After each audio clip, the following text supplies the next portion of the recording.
I read this article yesterday and I just didn't have time to post it or even work on it until late Friday night because I was busy doing the ACG International podcast.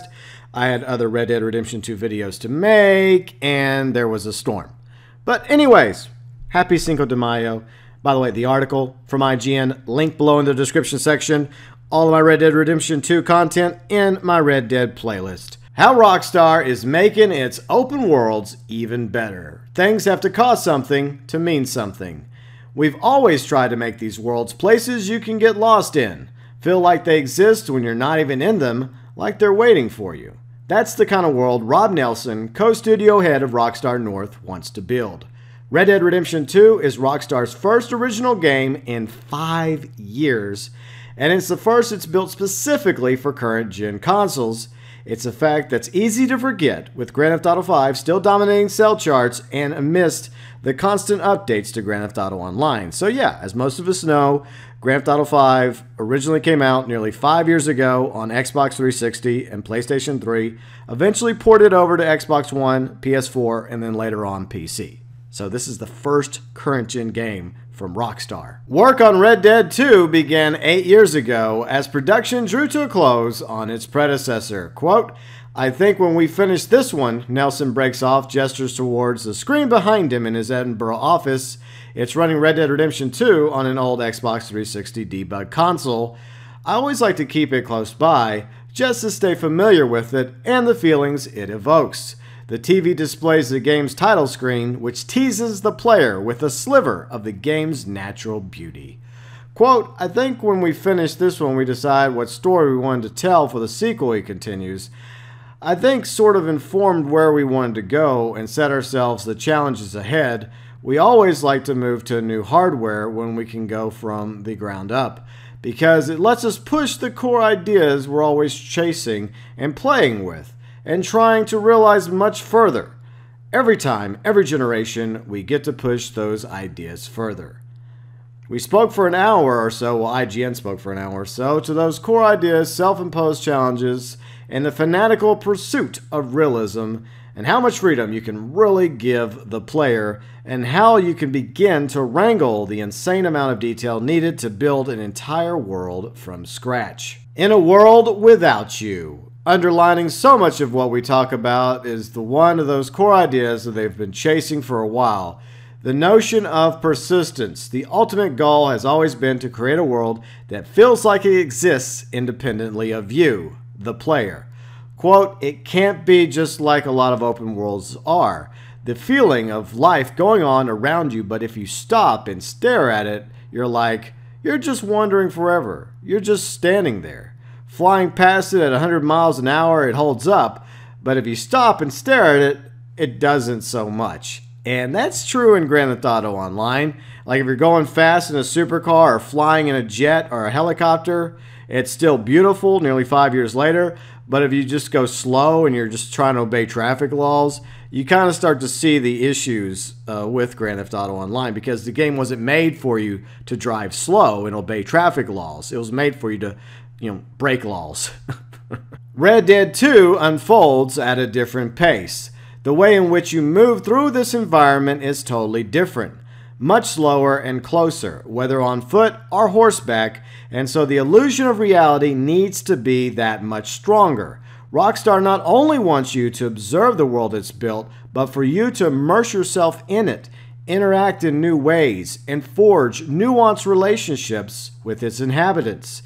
And for that feel to be authentic, and it has to feel like it goes on when you're not even there.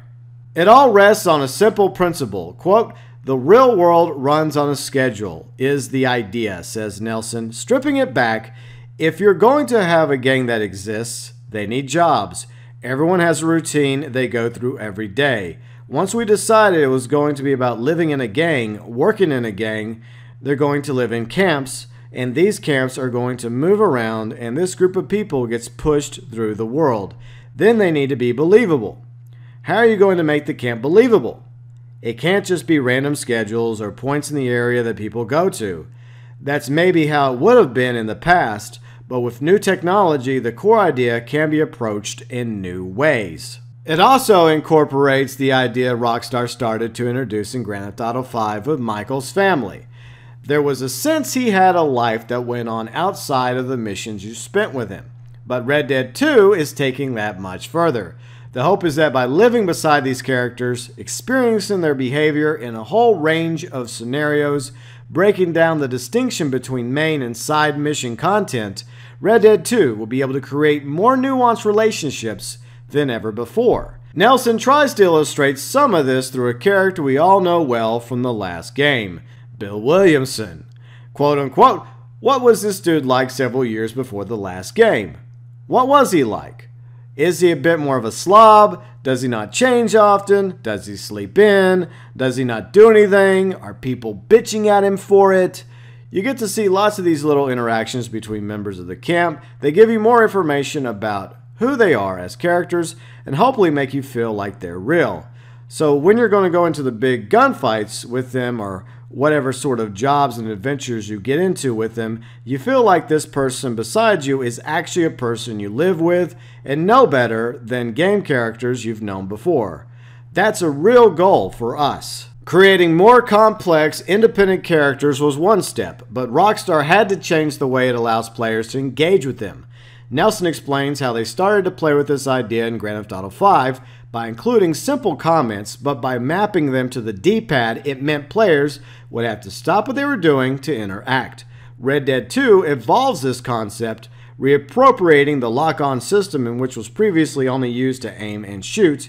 Now it's used to interact with other characters in ways much more complex than shooting them. When you lock on, each of the face buttons on the controller will offer contextually defined behaviors.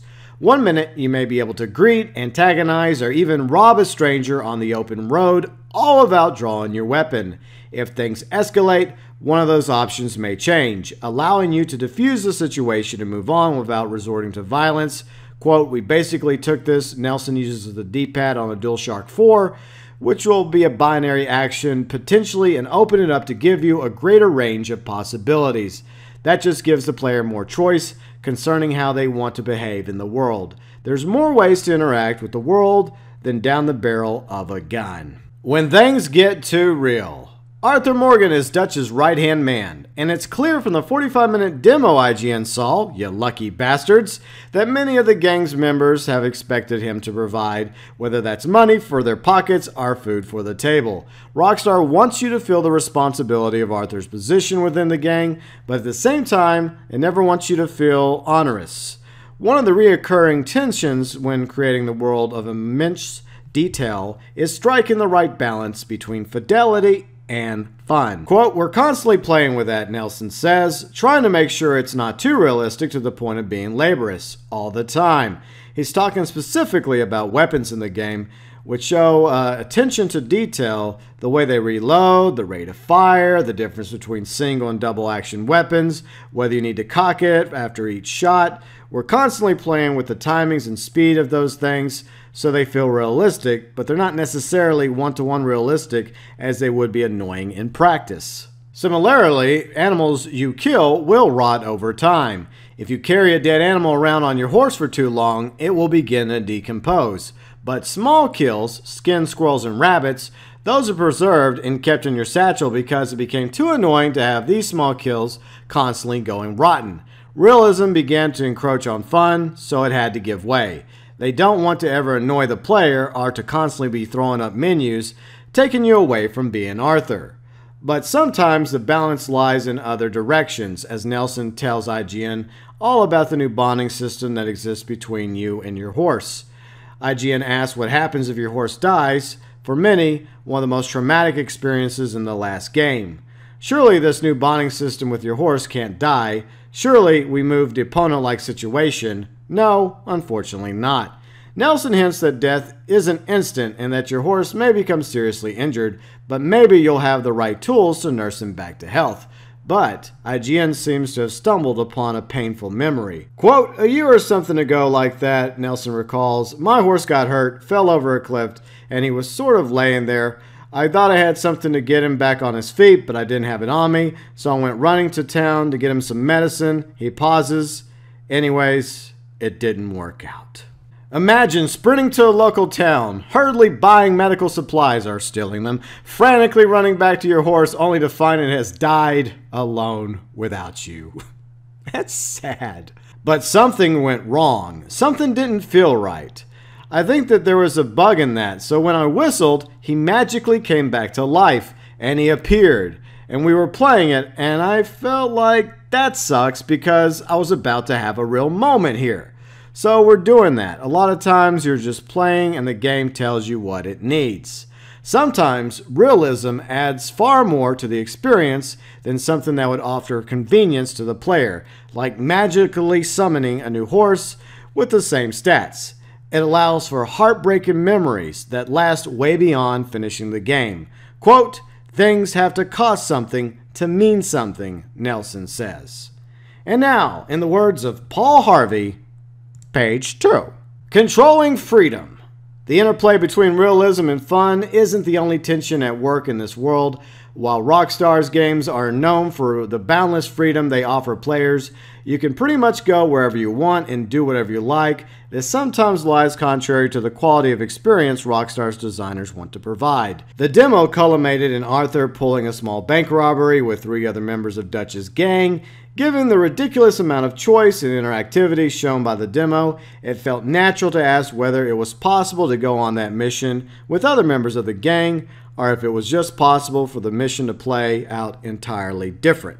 Quote, "That mission you go on is with those people," Nelson says. "That robbery you'll be doing is with them, but there's a choice within it. If you're doing it quietly, you'll have a different outcome when you come out of the bank." He's referring to the choice you make once inside the vault. Arthur can blow open the safes or quickly crack them. Well, quickly and quietly. Well, hopefully quickly. Time is of the essence. Quote, "And the law may or may not be there, or they may show up later. So trying to add so much choice everywhere you look, everywhere you go, there's options for you. But Rockstar is prescribing those options to some degree to ensure that each outcome is satisfying and of a quality that meets an exacting standards." Quote, "We played around with those ideas of procedural companion missions. We did have that in there, and we found that we could not get it to the level of connectedness and sophistication that we wanted for those sort of experiences." So in other words, like for this specific robbery in the demo, which featured Bill Williamson, Lenny, and Karen, I believe, it's Arthur and those 3.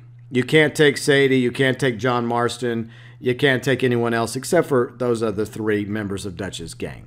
To ensure these characters and missions meet its level of quality, Rockstar has maintained a degree of control. It has to silently author these experiences. Quote, "There's as much variability as we can get in that particular setup, It's not going to play out the same way every time, and the combat AI is greatly evolved from anything we've done, and the combat AI does things like that, but we want the gang members' personalities to be consistent on these missions, on and off the missions, so you can really feel like they are people." And one of the examples I remember from one of the articles we already read was the fact that, Morgan's hat happened to get shot off. It doesn't always happen, but when it does, if you don't pick it up, it will despawn and you won't get it back. So in other words, you'll have to go buy another hat. Similarly, at one point in the demo, Arthur explores a charred forest and town. The atmosphere changes as he rides through this eerie location. It prompts the question of whether it's possible to burn down a section of the forest and create one of these scorched areas. Quote, "It would be nice, but no," says Nelson, "because it's not practical. You could burn structures down, but a forest fire would change the map in such a way it would have to change the feeling of the world and the things that are there." It sounds like a great idea, but allowing that degree of procedural creation to run wild is counter to the authorship Rockstar maintains in its worlds.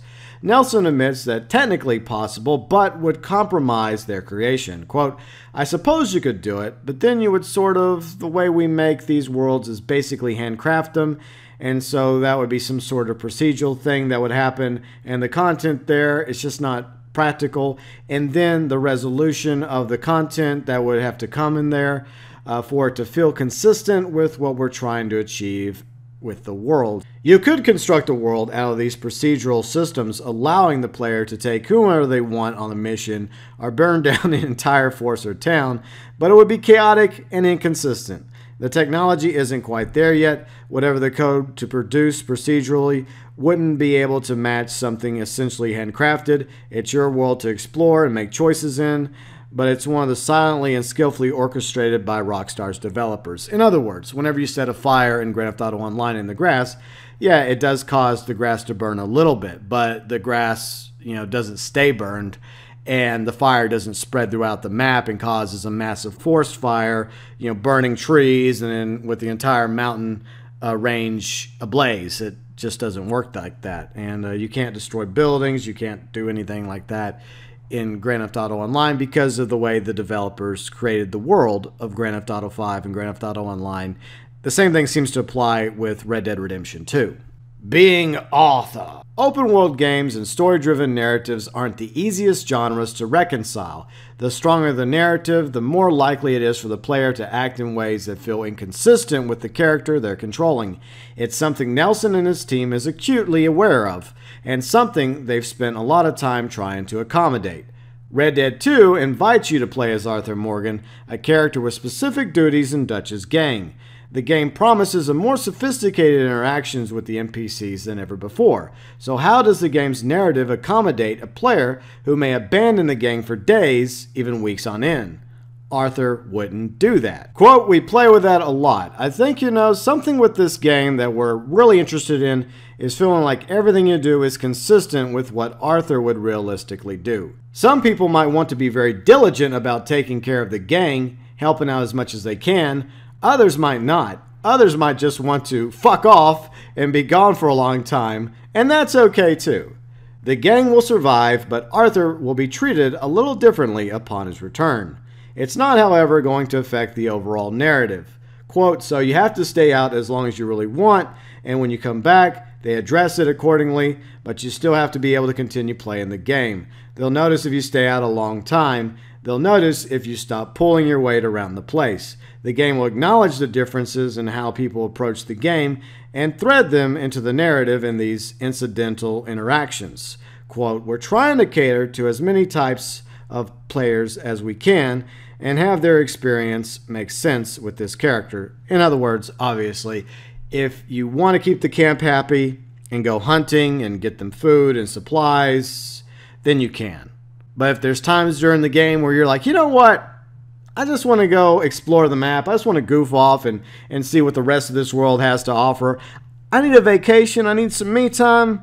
You can go do that. But when you come back, they're going to be kind of salty with you.